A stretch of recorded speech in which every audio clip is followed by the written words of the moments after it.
vrai problème pour la gestion des cabinets, c'est le recouvrement des honoraires.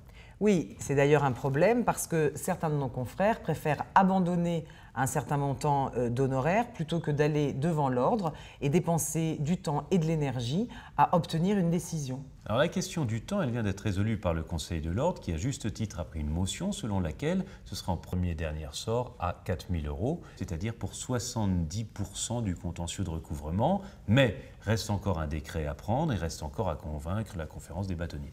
Oui, mais les affaires de plus de 4 000 €. Alors pour les gros dossiers, nous proposons une clause compromissoire, parce que clause compromissoire veut dire force exécutoire, et c'est ce qui manque cruellement dans nos procédures actuellement, c'est la force exécutoire.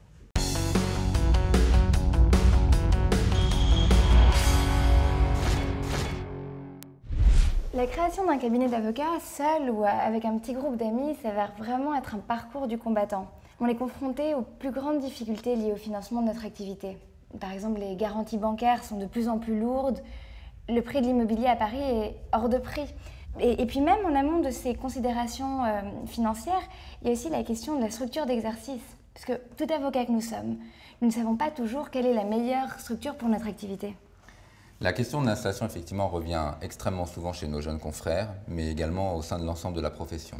C'est la raison pour laquelle nous mettrons en place un service gratuit dédié à l'assistance et au conseil et à l'aide à l'installation.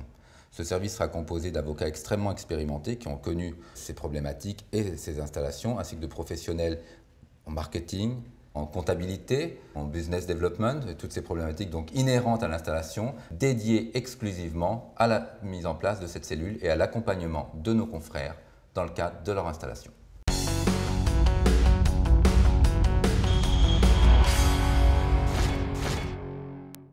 Le développement de nos cabinets doit impérativement s'appuyer sur de nouveaux champs d'activité.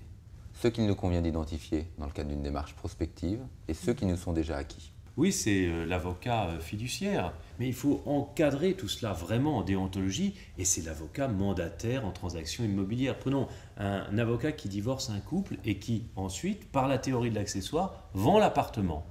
Eh bien, il est avocat mandataire en transaction immobilière par la théorie de l'accessoire, exceptionnellement, mais il rentre dans une nouvelle sphère d'activité.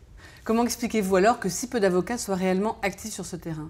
Effectivement, les notaires, par exemple, ont investi, eux, 5%. C'est pas beaucoup, 5% du marché de la transaction immobilière, et ça rapporte à la profession des notaires 600 millions d'euros.